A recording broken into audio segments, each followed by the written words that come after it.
Hi, Ross. Hey, Matt. How's it going? It's great. How are you?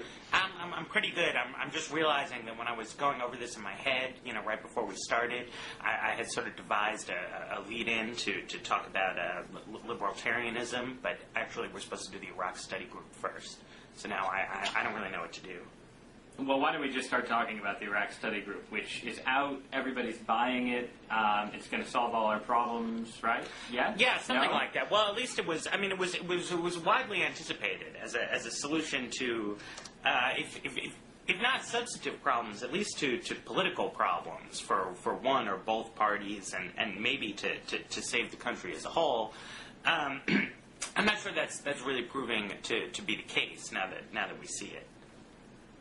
Yeah, I think there's been a fair amount of backlash against it already, more than I expected, frankly, because, what you tend to see with these kinds of blue ribbon bipartisan panels is what you saw after the 9/11 Commission report, where, the thing came out and everybody went out and bought it, and immediately it became something where politicians were expected to fall over each other to implement its recommendations. And that hasn't quite happened with this, I don't think. Do you agree? Yeah, well, what was interesting was that all the politicians, it seemed to me, had sort of prepared pregame to praise this report when it came out. And, when it did, that's what you heard from almost every sort of elected official was nice things and maybe try and spin it, like emphasize points of agreement. But it certainly flopped in the, I don't know quite what you want to call it, ideological political pundit sector almost immediately. And then, David Broder did, of course, the inevitable column lauding it. Possibly the worst column, the worst example of a David Broder column ever written. Yes, no, exactly. And then when it turned out that there didn't seem to be, mass enthusiasm for this report, I think, pretty quickly already it's like a week later, and I don't actually see political figures, framing their arguments in terms of the infinite wisdom of the Iraq study group, so on and so forth. Because they really seem to have come up with a sort of bipartisan establishment compromise in the worst possible sense, where they, haven't faced up to the fact that the country becomes divided, polarized, whatever things David Broder doesn't like, because there are, choices that need to be made time and again, right. And that's why people disagree. And this seems to just kind of wind over pretty fundamental disagreements.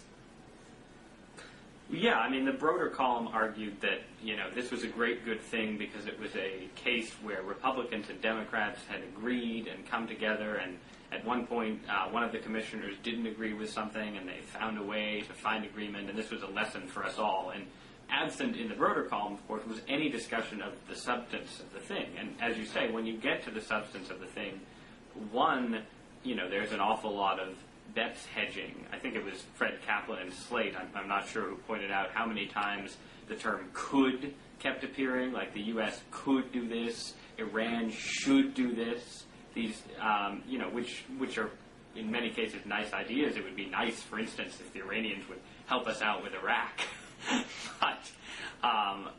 But there seemed to be an absence of ways to implement the coulds and shoulds. And then there was sort of what seemed like, as you say, sort of a worst of both worlds kind of approach, where we're sort of admitting defeat, but we're also going to limp on with sort of somewhat definite but basically indefinite timelines for continuing in Iraq. And immediately after the report came out, the Times ran a story by Michael Gordon, I think, saying, well, wait a minute, the Commission's military recommendations are totally divorced from the reality on the ground. Well, and from what the Commission's military, they had an expert panel on military issues, and apparently that's just not at all what the panel told them, and it was developed not with reference to their own expert panel. And the anecdote in the Broder column, it was about William Perry, who was one of Clinton's secretaries of defense, I guess, and he had wanted to include language about, setting a definite timeline for withdrawal, and, that Baker sort of stared him down in the pursuit of consensus, and Perry backed down, which Broder sort of saw as a great moment in deal making, and certainly, I mean, it speaks volumes about Jim Baker's abilities as an operator, as a chairman of commissions, to get people to do something like that. But I mean, if Bill Perry thinks we should withdraw, as I do, as many people do, it seems like you should stick to those guns. It doesn't make sense to log roll, an open-ended military commitment to Iraq in exchange for a vague suggestion that we conduct diplomacy with Iran, because it's, I mean, the world doesn't work that way. If it doesn't make sense to maintain this military deployment there, for as long as it takes or whatever, then it doesn't make sense. And coming up with other ideas around the margins is useless. Yeah, I mean, my hope had been that, the Commission would provide cover for one of two politically unpalatable options, either, finding some way to increase the troop presence in some sort of last gamble kind of idea, or to start pulling out immediately. And clearly it's not going to do that. I mean, my impression is, as you say with the Perry thing, that the Commissioner's main goal was to avoid embarrassing the other commissioners. Right. Rather than, and which is not, not what you want. The whole point of convening a bipartisan study group is to have these pronouncements from on high that then politicians can use as cover to do politically unpalatable things. No, right. I mean, exactly. I mean, you don't need a commission to essentially tell politicians that the politically safest course of action is to be a little bit muddled about what you're doing. I mean, I think everyone was actually coming up with that on their own as a solution. Yeah, and the hope seemed to have been that it would just get the parties to stop, sniping at each other politically and, somehow take the war off the table as a political issue, which, I mean, it just doesn't seem realistic or particularly desirable. I mean, a war is a big deal, and it's precisely the kind of thing you would expect there to be rancorous political debates about.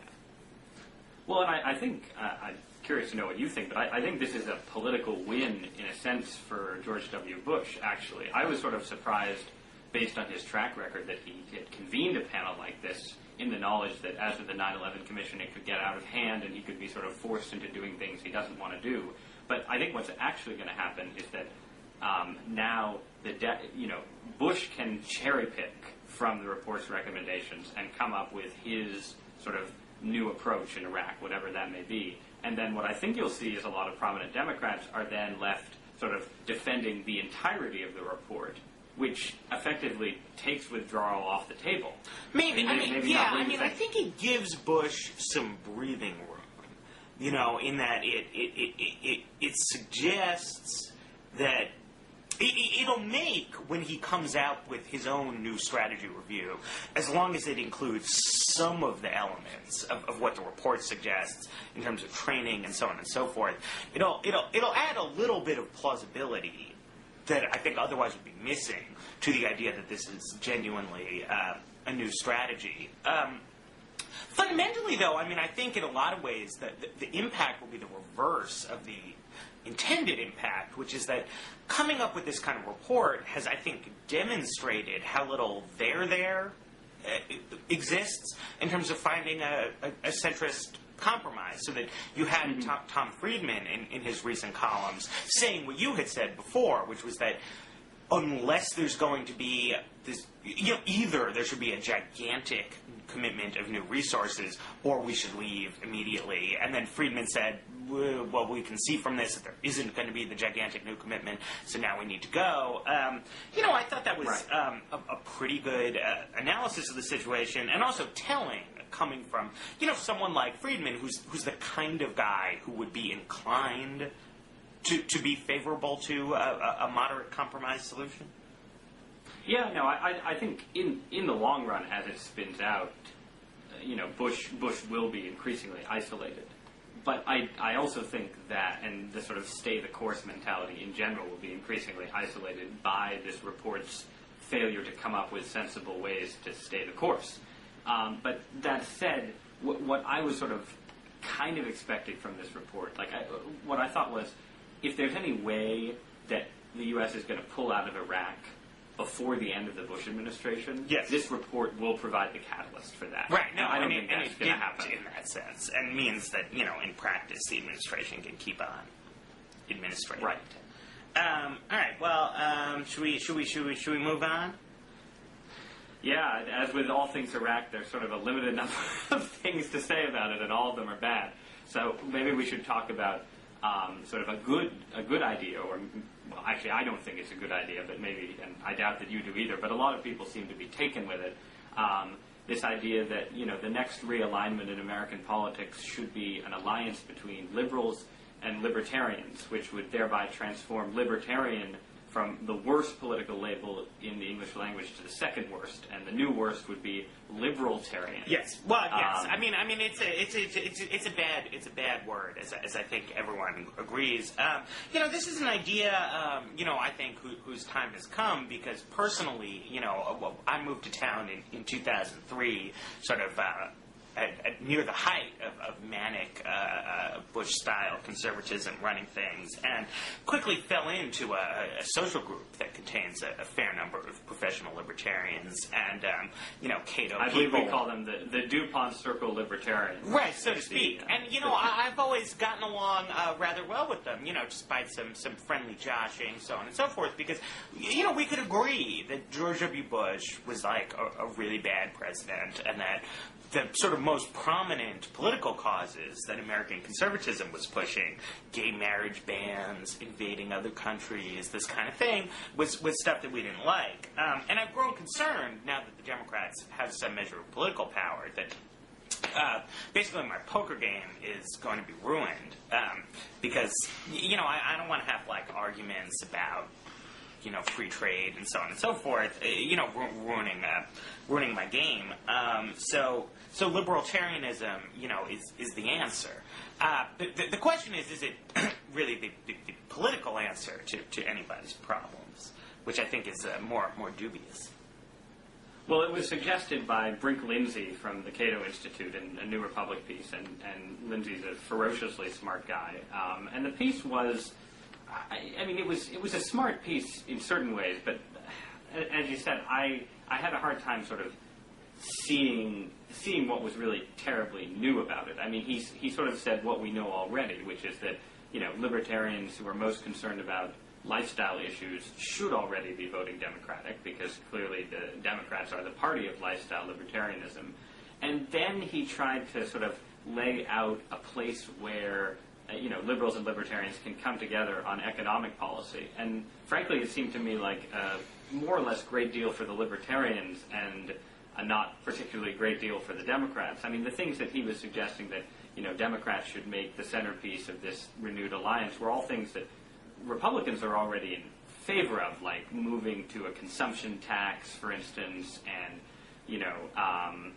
what were the others? There was the slightly more promising part of it, right, was that he noted that there were a number of sort of big government-ish things, like say farm subsidies, that it's not clear that the Democratic Party or American liberalism is particularly interested in, but it also hasn't generally been particularly interested in taking them on. But that these are things that sort of, it funnels money to basically Republican-ish institutions, conservative parts of the country, and that maybe, Democrats could agree to seriously try to knock down that kind of stuff, as a sort of gesture of good faith and whatever, and that there's some internal liberal reasons for doing. Although, of course, the reason we have all these farm subsidies is that the way the committee process and the election of U.S. senators works is that you can never reduce farm subsidies. So, that... I don't really see, what it would mean in practice to try and take that up. The other thing was that, when I first read Lindsay's essay, I read in the spirit of he was proposing a kind of log roll, where liberals should sort of make these kind of concessions to libertarianism. I didn't quite know what the payoff was. Then when I read a couple of Will Wilkinson's comments on it, he put a sort of different spin on this, which was that Lindsay, or at least Will, was trying to make the case just that, in fact, a more libertarian approach would achieve many of the aims that liberals have for society, which is more a pitch on the merits. So I mean, I found that idea unconvincing, but I understand why you would try it. Well, I mean, the aspect that I found convincing was the argument that, the dynamism of capitalism, broadly understood, has furthered liberation from, let's say, traditional gender roles and family structures and so on over the last 40 years. And that's, and it's clearly true that in some sense, liberals have modern capitalism to thank for, the entrance of women into the workforce and the decline in restrictions on divorce and contraception and so on. No, I mean that's pretty clearly true. Lindsay tried to shoehorn the end of segregation into that frame as well. Yeah, which is a little more ambiguous. The other thing, though, is that how does this translate into a political program? Because, yes, modern capitalism does tend to do these things, but, a liberal, or a socialist even, could simply turn around and say to the libertarians, well, we've basically gotten all those things in Europe too, and we've got social democracy and sort of completely anti-libertarian policies. So, why can't we have the dynamism and, have a larger social safety net and so on? Right. Well, and if anything, right, the worst a libertarian, what a libertarian will try and say about economic policy in Europe is that, well, this generous social provision and so on and so forth has slowed economic growth, which may be true, may not be true, may be a trade-off we like, but whatever you may make of the idea that Europe's economy has grown more slowly, it certainly hasn't secularized more slowly than the United States. Unless you can posit a kind of one-to-one correspondence between, on the one hand, small government, on the other hand, economic growth, and then on the third hand, the kind of battering down of tradition, I don't think it totally adds up. Unless you just believe that there's a giant constituency of libertarian voters, in which case, obviously it makes sense to compromise to get lots of votes. That's what people do. Yes, but this is where I think the whole idea breaks down, because I don't think that constituency exists at all. And I think that there's, the Cato Institute's been doing these papers sort of trying to track the libertarian vote, which they get at by asking various questions that are, trying to find people who are fiscally conservative and socially liberal and so on. No, I think that's true. And as you well know, when we were plotting this out beforehand, we thought that there might be a good transition from libertarianism to Michael Bloomberg. And then, it occurred to me just a couple minutes before we started that, the reason I was thinking that, at least, is that Michael Bloomberg seems like, well, he's a moderate Republican or a moderate Democrat or something like that. He's socially liberal, but he's fiscally conservative. So this is like the kind of person that would be the constituency for libertarianism or something like that.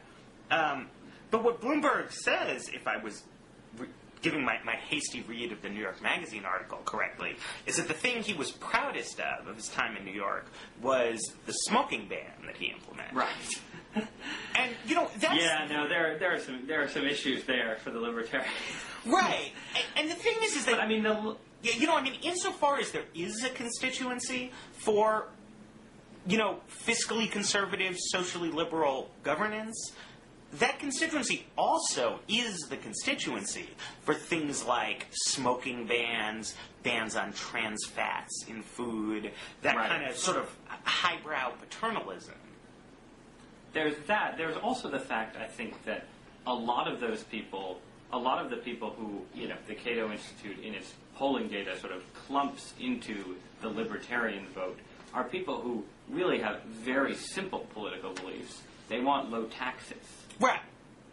And this is just, one of the interesting things about the 04 to 06 shift, and I think Ramesh Ponnuru pointed this out from looking at the Cato data, was that among self-described libertarians, the Republican Party increased its share of the vote or in the congressional races from '04 to '06. Sure. Which seems just ludicrous. Until you stop and think, well, who are these libertarian voters really? They're people who primarily vote Republican because they're terrified of having their taxes raised, and they sort of build up this idea, okay, you know, they're fiscally conservative and socially liberal. But what really happened in '06, and, you know, this is just a theory, but is that the, you know, they saw the possibility of the Democrats actually taking control of Congress, and they sort of panicked about their taxes and came home to the Republican Party. And I don't, if that's the correct theory, and I should attribute it actually to a guy named Daniel Larison, who's a paleoconservative blogger, but who, you know, if that theory is correct, then it's almost impossible for me to see how, you know, the Democrats are never going to become the party of, like, you know, steep marginal tax rate reduction. No, sure, right. No, I mean, I don't know. Well, I'm going to try and shoehorn this back to Michael Bloomberg. By all means. But, you know, part of the issue here is that, you know, I think people who don't talk and write about politics professionally, right, have a kind of, you know, emotional mapping of where issues lie that doesn't always line up with the objective logic of the position, so that, you know, by sort of the abstract logic of political theory, hostility to gun control should go as a libertarian position, along with either hostility to regulation of business or hostility to regulation of private sexual conduct.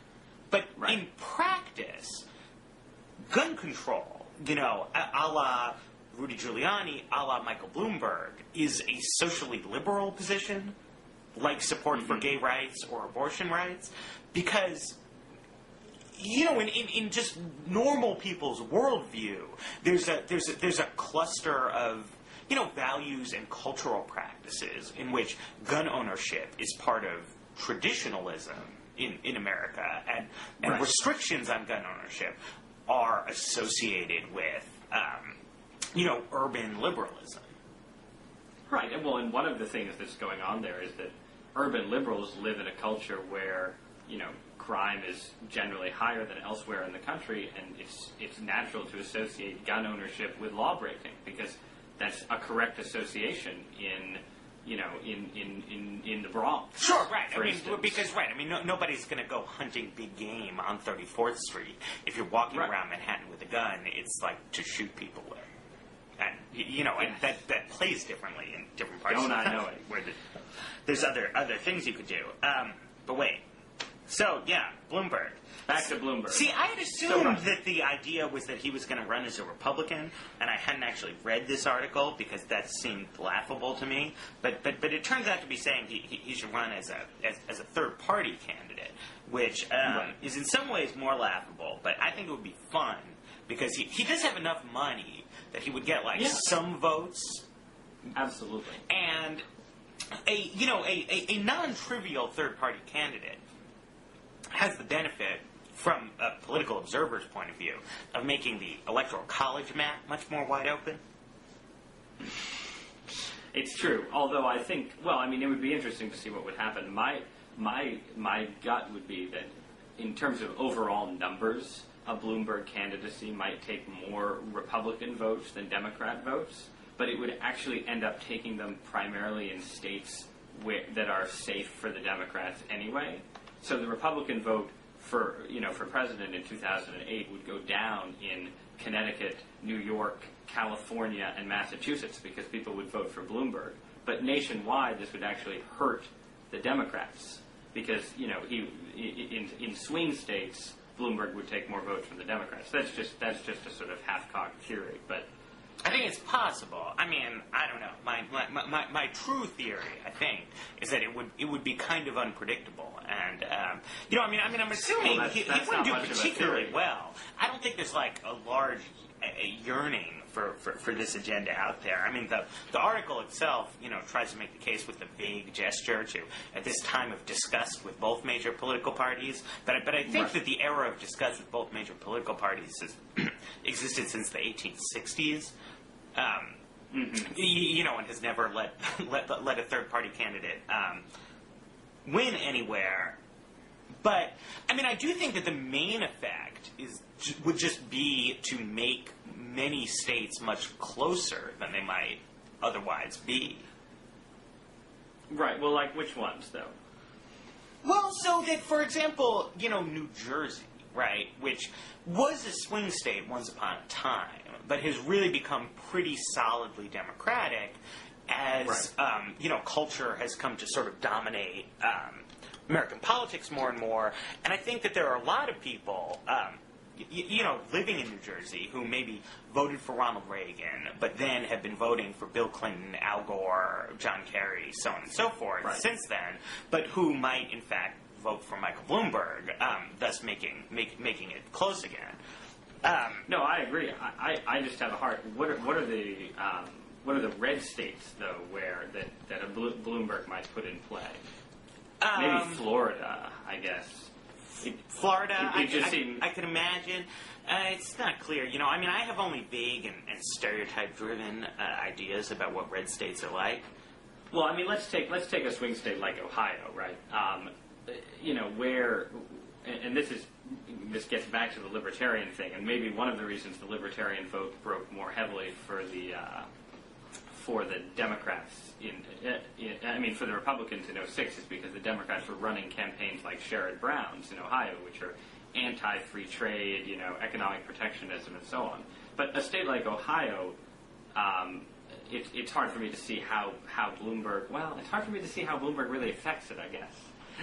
Yeah, I guess there's probably being very no good at libertarians in kind of dying industrial states. Right.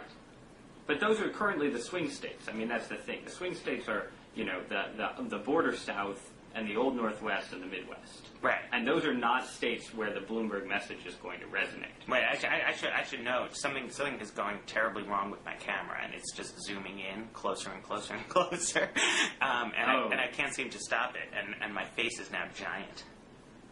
Do you want to take a pause? Well, I don't know. Maybe I can just move further away and resolve this problem. You could flee. It's the precipitous withdrawal strategy.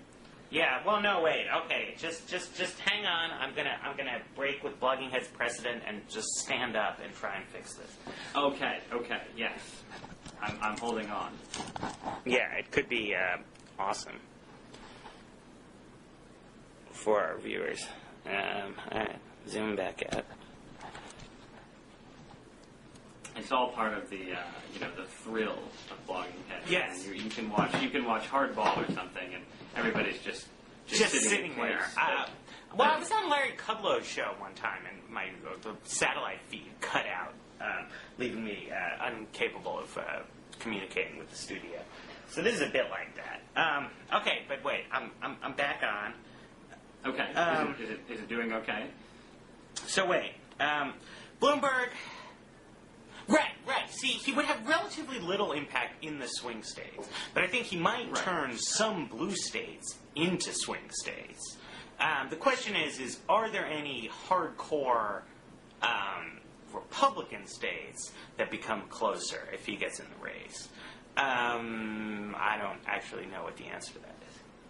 I would be skeptical, but the one thing, and this can be our next segue, is that in theory, you could imagine a Republican candidate who would be far enough to the right, and particularly far enough to the social right, that Bloomberg would start taking large numbers of Republican votes, and that, for instance, if the GOP nominated, say, Sam Brownback, who just announced for president, you could see a scenario in which an extra 5 to 10% of the Republican vote would come into play for Bloomberg and so on. People who were just simply who normally sort of accept the Republican Party's pro-life platform and opposition to gay marriage and so on, but who would just be too turned off by Sam Brownback pietism and the sense that he genuinely cares about this. Right. Well, though, speaking of which, so Brownback is the subject of this profile by Noam Scheiber in the New Republic, where if you start to read it, it seems like the point of the story is going to be that Sam Brownback is an insincere social conservative, because it starts out by detailing Brownback's evolution from one of the moderate Republicans whose downfall Tom Frank recounts in What's the Matter with Kansas, into an evangelical Christian conservative, into a Catholic conservative, and also the switch in his emphasis from economic to cultural issues. But as I read the article, it actually winds up, once Noam goes into the details of this, coming across as like fairly genuine, conversion type things. At least, as genuine as pretty much any big change in political positioning ever comes across. Yeah, that was my impression too, and it was interesting because it came. For our Blogging Heads viewers, I just turned on the light in my office, which is why I just got up. So, just to make sure my face isn't completely in shadow, which I was worried was happening. But yeah, it was interesting. The Brownback profile came out just after there was this controversy over Mitt Romney, having ardently courted the gay vote in Massachusetts in 1994, and said lots of things that seemed to contradict his current stand on gay marriage and so forth. And it was interesting to see the contrast between how Noam's piece portrayed Brownback's sort of move as genuine conversions versus what seems perhaps like a more cynical move on Romney's part. Right. Well, Brownback's advantage, I think, in fact, is that he not only changed political opinions, but did keep changing religions. And right. And religious conversion is something that we all understand to be like a real social phenomenon. It seems a little strange whenever somebody does something like that. But on the other hand, we know that it happens fairly frequently, that people have religious awakenings and come to new views about this sort of stuff. Which made it does. Although, when was the last time someone was elected president of the United States who had a genuine religious conversion as significant as going from evangelicalism to Roman Catholicism? Well, I mean, you had Jimmy Carter, who was, quote unquote, born again, and so on, and you had, George W. Bush, who sort of found Jesus late in life. But we only had the one Catholic, right? Right, we've only had one Catholic. So there's no real precedent for converting to Catholicism. No.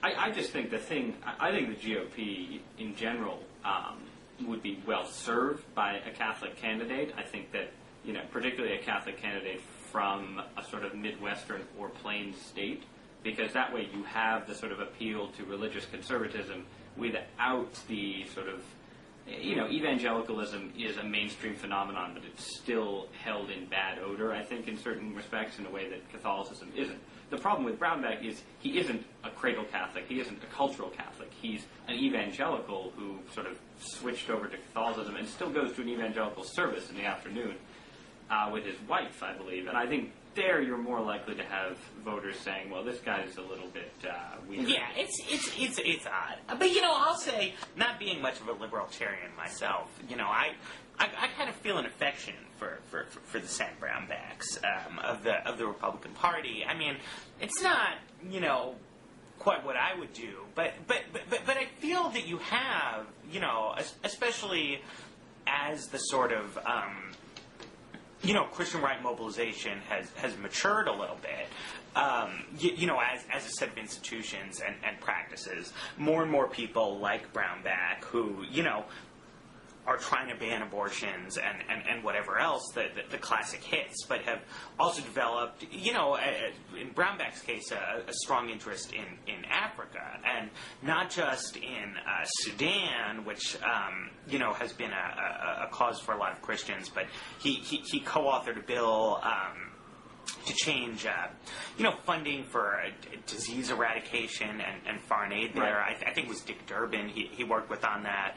And, this is exactly the sort of issue that, conventional interest group politics is never going to generate any kind of motion on, and that, a dose of, real commitment to abstract ideology, can bring people to the table. No, I mean, I'm a big Brownback fan, and for almost exactly the reasons you cite. I think that figures like him, I've said this before, but it's strange that for liberals who are particularly concerned about issues of social justice, demonizing the Sam Brownbacks of the Republican Party rather than, say, the Arlen Specters of the Republican Party always seems to me to be a big mistake, because the looming threat of theocracy that Brownback represents is so distant, and the need for people to be interested in, issues like foreign aid is so immediate that I think a lot of liberals would be better served with more Sam Brownbacks in the GOP and fewer sort of Mitch McConnell-style conservatives. Now, that said, as a presidential candidate, being the guy who's pro-life and wants to give more money to Africa doesn't seem to me to be the platform that gets you the Republican nomination or anywhere close.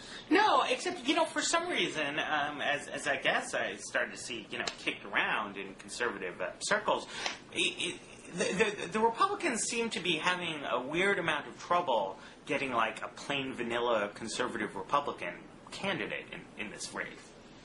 That's true, but Brownback isn't that guy, because Brownback is the pro-immigration reform, pro-campaign finance reform Republican. No, right, but nobody fits. He's still closer than John McCain. Yeah, in certain respects he probably is, but is he closer than, is he closer than the new, improved Mitt Romney? I don't know. Look, I'm happy to see National Review has been ran an editorial and saying, Brownback shouldn't run because either he won't do anything, he won't go anywhere, or he'll get just enough votes so that the other candidates like McCain, presumably, can write off social conservatives. Right. And that might be how things turn out. I think it's pretty likely that Brownback goes nowhere. But for the moment, I'm happy to see him running, just because he represents an interesting aspect of Republican politics now, and in a wide-open primary where there's no consensus candidate, why not have Brownback's ideas on the podium? I'd certainly be as happy to have them as, Newt Gingrich, who everybody's apparently psyched to see back in action, but... Yeah. The thing with Brownback, though, as with all senators, it seems to me is when you step back and think about it, because I was even trying to think, the nice things I have to say about Brownback, the bad things I have to say about Brownback, they're all a kind of, they're sort of abstract things. They're like these causes you can adopt, which is how you can get a high-ish profile as a senator. But they have relatively little to do with, like, the business of being president. And of course, famously, senators don't elect so well in presidential campaigns. Which is what it seems to me is Romney's big advantage in this kind of thing. It's just being a governor, having some signature policy. And Giuliani, if Giuliani decides to run, having been an executive of any kind, I think helps. Right. Although, was it Cato Byrne who had the National Review cover story on Giuliani, just trying to say, like, no, this is stupid. There's not going to be a pro-choice, pro-gay former mayor of New York who used to perform in drag, winning the Republican nomination. Yeah, and I found that convincing. I found it convincing generally, but one thing is that the power of social conservatives. Look, the Republican Party is clearly the party of social conservatives. Mm-hmm. It's a pro-life party. That's not going to change. But the power of social conservatives as a voting bloc in Republican primaries, they've tended to be the dog that doesn't really bark. You don't have, the Gary Bauer insurgent candidate, doing significantly well in primaries. John Ashcroft decided not to run in 2000 because everybody said, oh, John, forget about it. Now, it's true that in each of those cases, social conservatives have come home to a candidate, whether it's Dole or Bush Sr., who at least paid lip service to pro-life concerns in a way that Giuliani probably wouldn't. Well, and also, they're among the voters, there are social conservatives and then there are social conservatives, right? It's like hardcore movement people, as you were saying, have not shown all that much influence at the end of the day. But the Republican Party is very much the party of cultural conservatism broadly construed, of people who, there are just so few, I think, Republican primary voters who share Giuliani's views on these kinds of things, that it's not that you need particular organized interests to somehow veto him. But Giuliani just seems to have many of the characteristics and espouse many of the things that lead so many people to be Republicans rather than Democrats. Yeah. I mean, starting with having been the mayor of New York. No, I mean, I think that, the case, the sort of Cato Byrne case against Giuliani seems airtight. But we've never had a figure like Giuliani running. I mean, the sort of Giuliani equivalents are people like Pete Wilson, in 1996, who went nowhere. But Pete Wilson wasn't a figure like Giuliani. He wasn't a national hero. He wasn't someone who is, one, hated by the left, which Giuliani is, which gives him an automatic credibility among conservatives. And two, Giuliani is revered by a lot of movement conservatives. Now, admittedly, there are people who some of them don't know about his positions on abortion and gay rights. Some of them know about them but have never had to vote on them in a national election. Look, I'm not putting money on Giuliani. Sure. But I'm just saying I wouldn't be surprised if he... I think he's doing the right thing by trying a run, assuming he's going to. And I wouldn't be surprised if he does a lot better than people expect, particularly put in a race against someone like McCain, where, yes, obviously McCain is in theory pro-life and in theory sort of a down-the-line Republican on the conservative on the social issues. But in practice, social conservatives and movement conservatives generally know that McCain isn't one of them. In a way that I don't think they feel that way about Giuliani. I mean, I think they look at Giuliani as someone who is who's an authentic conservative who happens to be, because he's from New York, a social liberal, but who's, whether it's campaign finance reform or what have you, doesn't have the kind of sort of black marks against him that McCain has. Now, I have no polling data to back this up, except the polls that show Giuliani doing really, really well among likely primary voters. Okay. I wouldn't be surprised. All right. But time for Apocalypto? Sure. I mean, speaking of real conservatives. Social conservatives? I'm sorry? Social conservatives? Yeah. Much like Mel Gibson. That would be like Mel Gibson. Right, yeah. Well, so I went to see the Apocalypto over the weekend because despite whatever cautions I received, I liked The Passion of Christ. And I didn't really care for Braveheart, oddly. But, I thought The Passion was good. The Apocalypto previews look good. I went to see it. It's pretty cool. There's some interesting stuff. Gets good performances out of actors who we found, God knows where. Interesting scenes, so on and so forth. But it seemed to me that what the movie was saying was that after dramatizing all these kind of... it opens with a quotation from, I think, Will Durant, saying that a society is not conquered from without until it's been corrupted from within. Then it shows a long story that's about sort of terrible things being done to this, jungle dude by the city Maya, and their human sacrifice and kidnapping and blah, blah, blah. And then at the end, there's this oddly tacked-on thing where the Spanish arrived in sailboats, and then the movie... We probably should have said spoiler alert here, so retroactively, spoiler alert. Sure, fair enough, spoiler alert. And so it seemed to me that the message of this was that the Native Americans were getting what they deserved, and that the Spanish conquest and the wipeout of their civilization was, just retribution for their internal decadence. Yeah, no, I read you say that, and I was going to write, a blog post. Sure. It's always fun to say something like, I was going to write a blog post, but then I didn't. That always makes me feel...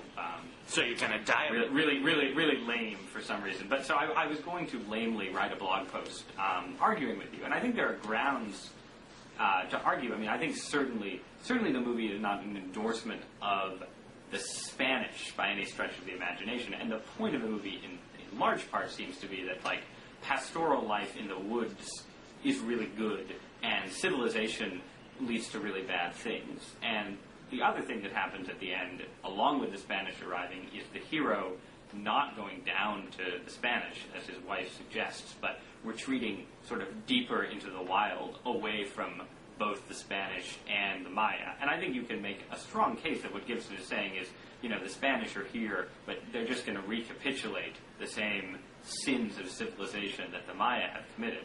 Now, that said, I do think that part of the message of the movie is that, civilizations get decadent, and when they get decadent, they tend to get conquered, and that this is in some way a sort of, within the context of some kind of laws of history format, a just thing.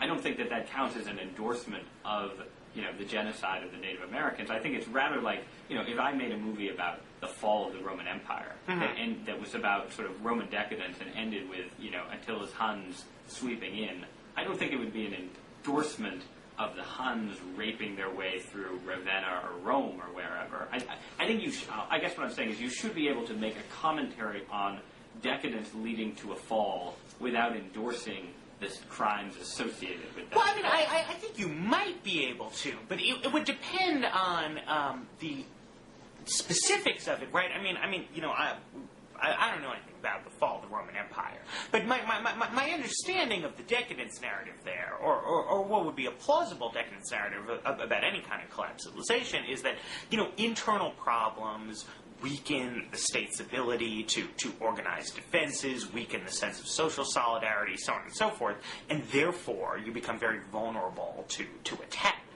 And that can be true as an analysis without that endorsing the attack. But what actually happened to the Native American civilizations of Latin America was that people were substantially wiped out by infectious diseases that the invaders brought with them. And the way Gibson portrays that, there's some indication of that in the film and so on and so forth, but is to turn those plagues into, not the consequences of internal problems in a Mayan society, but external things that happened to them as a retribution for their sins. I think it's a little more... my impression was, he portrays pollution and deforestation and, the slave trade and sort of basically economic decline. And he binds those things up with whatever the plague is that's affecting the society. And I think his argument is that they're, it's more just sort of each of these things are feeding on one another within the context of general civilizational decline. I don't think he's making I think that what Gibson is doing is something that's it's a very popular trick of art that is not necessarily historically accurate, which is to say that internal decadence leads to collapse. Like the people who think the orgies in Nero's Rome led to the fall of the Roman Empire. This isn't true. Nero's orgies happened 400 years before the fall of the Roman Empire. Well, just as in this case, the Spanish conquest, I believe, actually happened a couple hundred years after the actual fall of the Maya. Well, the Mayans. Well, this is where I think you definitely have, one obvious bone to pick with Gibson is why pick the Maya, whose civilization peaked. Actually, it was 600 years before the Spanish conquest. And right. Well, so this is just the thing. Either why pick the Maya, or else why put the Spanish into it? Because since the Maya really did, I think as best we understand, suffer a kind of endogenous collapse, why change the chronology to put the Spanish in it? Or else why not make it the Aztecs, who really are conquered by the Spanish? It seems strange to me. Human sacrifice. I have my suspicions. Go ahead. Matt, I lost you there. Oh. Sorry, it seemed strange. When on the one hand you have the Aztecs and the Inca, who really were overrun by the Spanish, and on the other hand, the Maya actually did, I think, sort of fall apart endogenously. It seems, strange as a filmmaking choice to put the Spanish into the Maya story, but at the same time, it's a very exactingly made movie. There was a lot of work done on, getting facial decorations and stuff to all look right. And so, it doesn't seem plausible that that's just some kind of Hollywood sloppiness. No, I think Well, I don't understand why he chose the Maya. I guess, and if I had to take a guess at it, it might be that he went to Mexico looking around and really liked the Mayan area and was interested in filming there or something.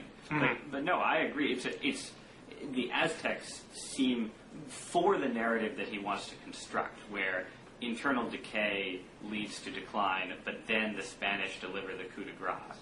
The Aztecs seem to be a much better case, particularly since in actual history what happened to the Aztecs, among other things, was that all the peoples that they had been oppressing happily allied with the Spanish against the Aztecs. So Right. it really was a case of human sacrifice being a bad political move for preserving the stability of your empire. No, I mean exactly, and that kind of thing, the where the anachronism and clear departures from history come in, is part of what makes me look askance at the message that this is supposed to be sending. That there seems to be a deliberate straining to connect Spanish conquest to poor Maya social practices and the infectious disease and so on and so forth, in a way that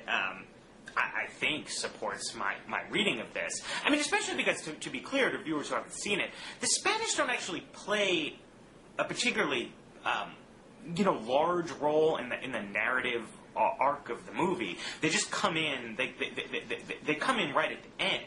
But it's not like at the core of the story that's being told here, and you could easily have kept them out of the movie. Right.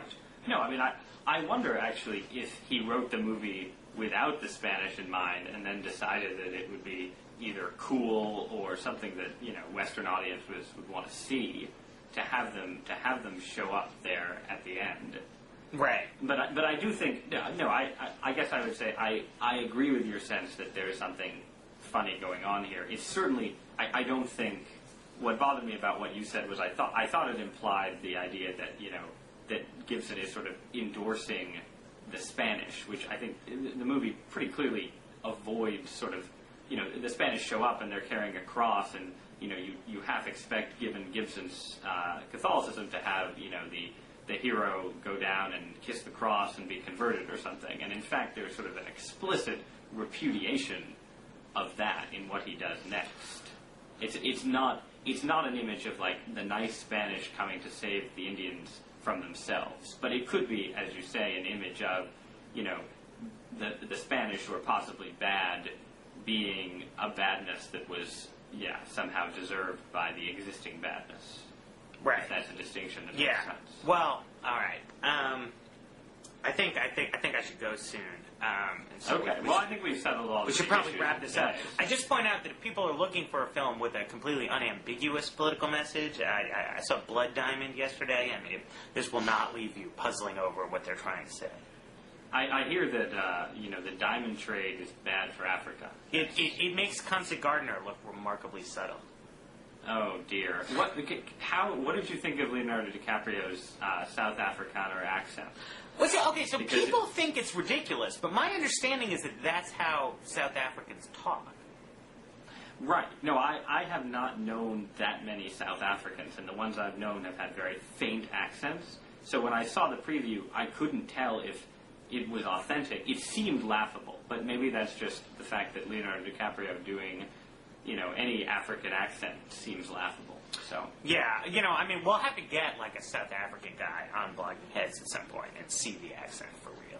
Well, as we sign off, so you don't recommend Blood Diamond, I guess, because that's what our viewers want to know. Thumbs up or thumbs down? Uh-huh. So thumbs down. Wait, what? So thumbs down for Blood Diamond? Well, I liked it. At the end of the day, it's just a little heavy-handed. Okay. I feel like you should put one of your thumbs almost into the Blogging Head screen. Oh, okay. Well, here's my thumb. Okay, good. Woo. Well, on that note, great talking to you, Matt. Yes. Goodbye.